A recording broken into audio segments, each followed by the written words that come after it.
Hello. It's been a while again. I always promise to make more videos and then I don't touch the camera for months, but here we are. Welcome back, or for anyone who's new here, hello, welcome to my channel.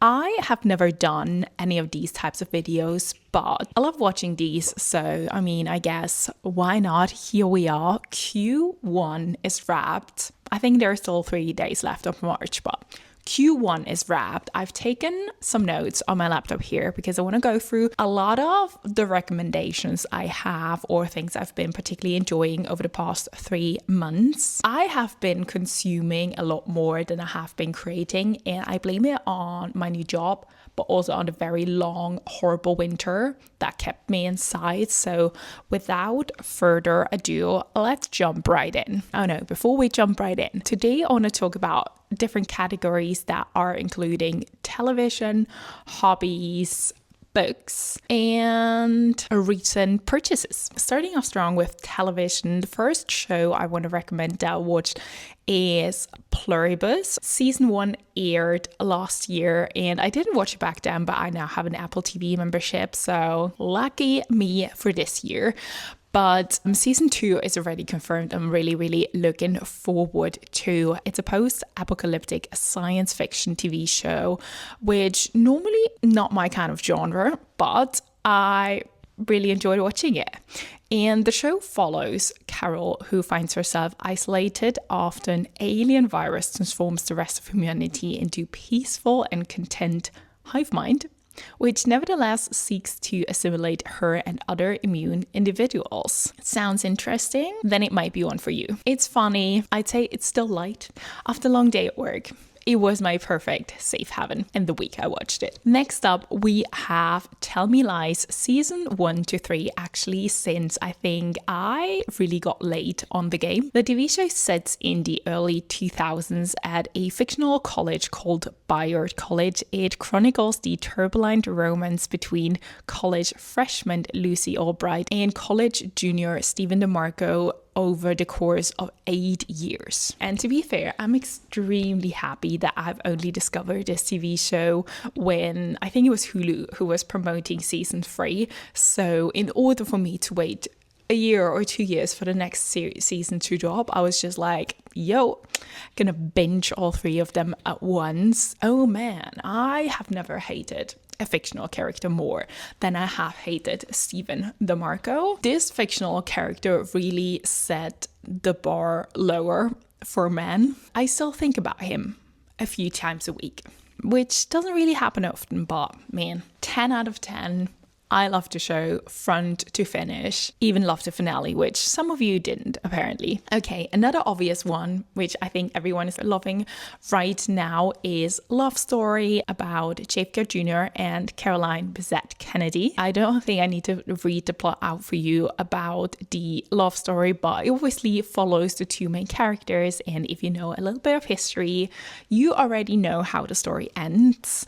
However, while watching the TV show, everything I want is to basically be Caroline Bessette in her early days in New York City in the 90s. I want to dress up in Calvin Klein. I want to dress chic. I want to chain smoke. Just wander around New York City, seems elite to me. I think it just really fit my vibes. It's spring is here. The weather is finally getting warmer. So I think that show was just released at the absolute perfect time. Plus, in exactly 48 hours, I will be on a plane to New York City myself. Just a little trip, so maybe if I have the time and patience, I will be posting some New York City travel videos, one to be precise. But obviously, me planning my New York trip and then watching Love Story, I think it's just all matched up together very nicely. And therefore, I really enjoyed watching this show. I think it's overall very good storytelling. I love the 90s fashion. I also think the lighting is quite good. It's not like this over lighting, like, I don't know. I think with the lighting nowadays in Netflix and co, every other provider is doing the same. They just go too hard, right? And I feel like this weirdly feels different, and I'm all here for it. Alrighty, I hope I can cut down the video because I've spoken already for 15 minutes. So I'm gonna rush through the next few recommendations a little bit quicker. But next up is the Apple Music interview series with Zane Lowe. I recently listened to the ones with Hairstyle, Mumford and Sons, and Gracie Abrams. It's a passion of mine, but recently I discovering brand new. No, just kidding. I recently discovered that you can actually listen to an album front to back and not just pick specific singles or specific songs you like. So I really enjoy the storytelling of an album right now, and I think that Zane Lowe's interview style really speaks to me in some kind of way. I really enjoy hearing some background stories from the musicians and getting a little bit of a fuller picture, a bigger picture about the album and about career and life choices those artists made. So really, really enjoyed these kind of 1 hour long interview series. I always watch it. I never just listen to it. I do enjoy the visual. If you got a lot of ironing to do, highly recommend. Next up, and that probably ties in with the show I just mentioned, is the documentary about Vogue in the 90s. I don't think we need to have a discussion about whether woke right now is where it was in the 90s. The documentary really got A-lists to interview. Storytelling, once again, really, really great. I felt like I was in the 90s. I felt like I was watching an Alexander McQueen runway fashion show. Nothing more to add. Really enjoyed it. Go watch it if you like fashion. Finally done with television. As I said, I was consuming a lot in the past 3 months. We digress. And next up, we have hobbies. And there are 2 things I want to specifically mention. The hobbies that I've enjoyed recently, and I'm not talking about my heated Pilates classes, but one thing I've started earlier this year is knitting. I started off with a little Sophie scarf. I think I even filmed myself in January knitting these tiny little scarves. Very quickly, I felt bored by just working in a stockinette stitch back and forth. And I was up to bigger and more challenging projects. And most recently, I have actually finished a vest top. See me wearing it. I think you couldn't necessarily tell that I made that myself, which for me is the ultimate goal. Not that I don't like things to look DIY, if you know what I mean, but you just wouldn't see from like a 10-meter distance that, oh my gosh, she made that herself. No. It could be just a really well-made piece I bought. And to be fair, I'm very, very proud of myself because I saw a couple of inspo pictures online. I saved on my phone for a couple of months by now. I saw these 2 girls wearing pink vest tops, and I couldn't find the exact color in stores, weirdly, except for one, but it was £400. So no, not my budget. So I was just researching yarns, patterns, and actually made it myself. And truth be told, I am really proud of myself. And I think sometimes it just shows that if you invest time and effort, and if you are willing to go a trial error phase, you can make things yourself and you end up being really proud of yourself. So I know going into summer, I'm not sure if I'm going to continue knitting or whether I might be looking for a spring jumper pattern or something like that.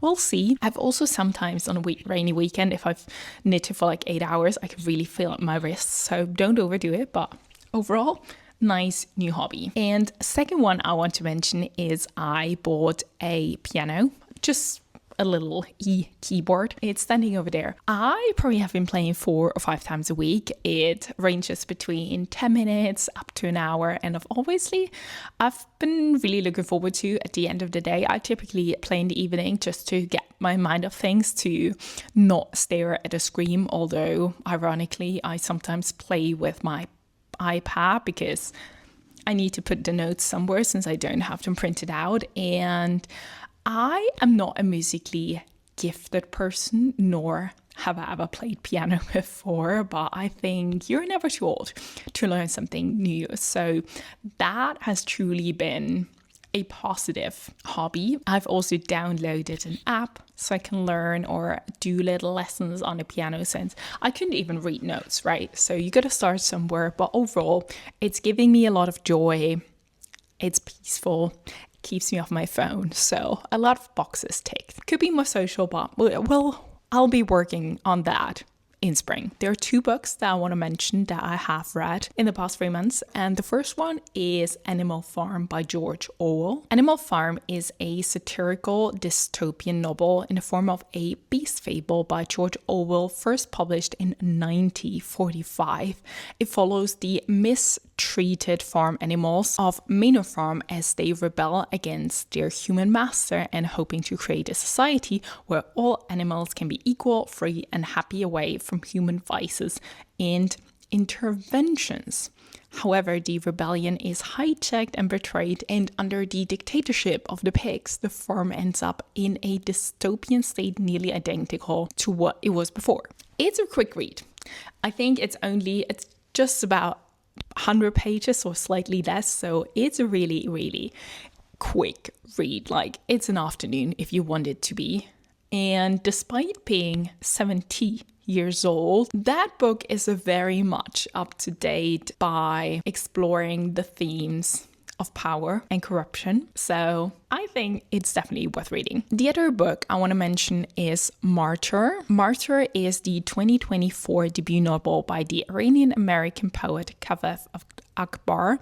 The novel follows Cyrus, a queer Iranian-American dealing with depression and addiction who becomes obsessed with the idea of martyrdom. For me, I think it was a really poetic novel to read. I did very much enjoy his lyrical writing style and also the emotional depth that he put into this. I know it's been hyped a lot, but I think for a good reason. And lastly, just because I mentioned the category in the beginning, purchases I really enjoyed, none. Because I have bought nothing, and I didn't put a low buy on my list for this year, but apparently I had no need to shop, or I haven't found anything I wanted enough. So take that as it is. I mean, I still got yarn for my knitting projects, but I think that's more like a hobby purchase and not like a shopping or product purchase. Overall, that was it for my recommendation for Q1.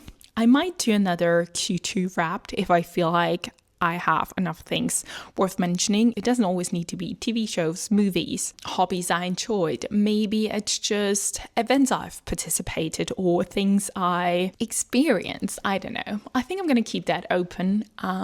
But that's about it. Let me know if you have any recommendations, and otherwise, see you soon. Enjoy the outside world if the sun is shining, and let's leave winter behind us.